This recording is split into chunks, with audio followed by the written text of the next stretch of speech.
নমস্কার, আমি আয়েশা, আপনাদের host. Any digital, visual, or any written copies of this content is considered under the Act of Piracy. চলুন শুরু করা যাক আজকের গল্প. নমস্কার, বাঙালি গল্পকথন চ্যানেলে আপনাদের স্বাগতম. আজকের গল্প সত্যজিৎ রায়ের লেখা ২০ ফুল, পর্ব ৪. পবিত্রবাবুর সঙ্গে দেখা. একটা চায়ের দোকানের সামনে বেঞ্চিতে বসে বাংলা খবরের কাগজ পড়ছেন. বললেন, আসুন, চা খান. ওহে বরদ্দজ, ২ কাপ, একের জায়গায় ২. জগন্ময়বাবু সোজা আসল প্রশ্নে চলে গেলেন. আপনি বিষফুলের নাম শুনেছেন? পবিত্রবাবু কাগজটা ভাঁজ করে জগন্ময়বাবুর দিকে চোখ তুললেন. হলদে, কমলা, বেগুনি. তালহাট যাওয়ার পথের ডান দিকে রয়েছে তো, একটা ঢিবির ওপরে.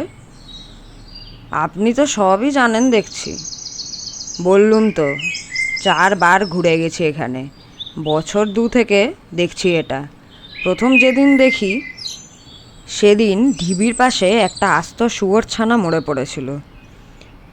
বলেন কি? তা এই নিয়ে আপনি কাউকে বলেননি কিছু?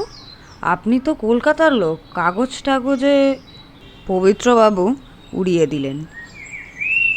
বলবার কি আছে মশাই, প্রকৃতির খামখেয়াল কত রকম হয়ে সব নিয়ে কি আর কাগজে লেখা যায়? আরও কত হাজার রকম বিষ ফুল, বিষ ফল, বিষ পোকা, বিষ পাখি রয়েছে পৃথিবীতে, কে জানে. আরে মশাই, কলকাতাতে বাস, সেখানে হাওয়াটাই বিষাক্ত. প্রতি নিঃশ্বাসে ৫ সেকেন্ড করে আয়ু কমে যাচ্ছে. সেদিনই দেখলুম, কোথায় জানি লিখেছে, সেখানে ফুলের বিষ নিয়ে কে মাথা ঘামাতে যাচ্ছে মশাই. কিন্তু এখানকার লোক, এদের পক্ষে তো এটা ডেঞ্জার মশাই.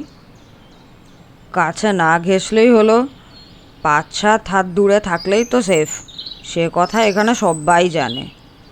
যোগন্ময়বাবু চা খেয়ে উঠে পড়লেন. অক্টোবরের মাঝামাঝি, সূর্য ডুবলেই ঝপ করে ঠান্ডা পড়ে. সর্দি গরমির রিস্কটা না নেওয়াই ভালো. চায়ের দোকানের পাশেই একটা মনোহরীর দোকান থেকে খাতা কিনে ভদ্রলোক যখন বাড়ি ফিরলেন, তখন 6:15. মনে বেশ একটা উত্তেজনা অনুভব করছেন তিনি. পাকা কনফার্মেশন পাওয়া গেছে. এবার উনি স্বচ্ছন্দে লিখতে পারেন. লেখাটা কোনো উদ্ভিদ বৈজ্ঞানিক দৃষ্টি আকর্ষণ করলে একটা বড় কাজ হবে.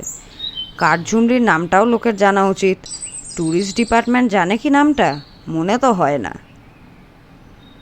লেখার অভ্যেস নেই, তাই খাতা খুলে কলমটার ওপর থুতনিটা ভর করে আধা ঘন্টা বসে থেকেও কোনো ফল হলো না. অত চট করে হবে না. হাতে 10 দিন সময় আছে. ধীরে সুস্থে ভেবে চিনতে লিখতে হবে. ২০ ফুল নামটা ২ বার আপন মনে উচ্চারণ করলেন যোগন্ময়বাবু. ২০ ফুল, এই নামের লেখা লোকে না পড়ে পারবে না. Please do not forget to like, share and subscribe Bangali Golpokothan channel for 5th part of the story as we upload new episodes every day. Thanks for tuning in.